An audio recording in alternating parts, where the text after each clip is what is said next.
Guten Morgen und herzlich willkommen auf Sieg Super Radio. Mein Name ist Karen Hufnagel. Oh, I'm sorry. My name's Karen Hufnagel, and I have this story for you today. Yorba Linda, California, 3:15 p.m. It appears to be axiomatic in American politics that can never count out Richard Nixon, in a surprise move that stunned even his closest supporters. Former President of the United States, Richard Milhouse Nixon, 100 this year, has stepped again into the limelight to claim his position in Camelot. Standing in front of the steps in Yorba Linda, California, a formerly disgraced ex-president gave a rousing, moving speech explaining his reason for being so much out of the spotlight these many years and why he has now decided to throw his hat back into the political ring.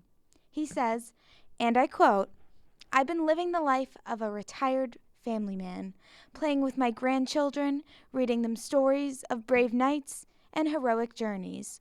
My fellow Americans, when my grandson TT asked me what I did when I was young, well, I told him the truth.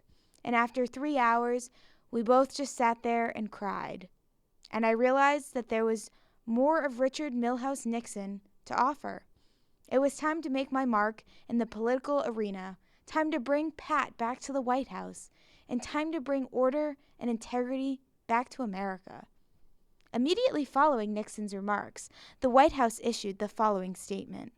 President Obama has always applauded Americans for getting into the political process, and he wishes the former president, although quite dead, all the best.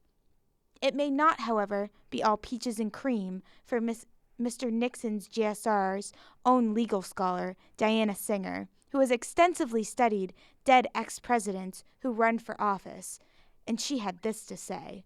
If he does win, he'd have to find every single Nixon postage stamp that was ever issued, licked or not, and return it to the post office. Ich bin Karen Hofnagel. Das ist alles für Gut Super Radio. Auf Wiedersehen.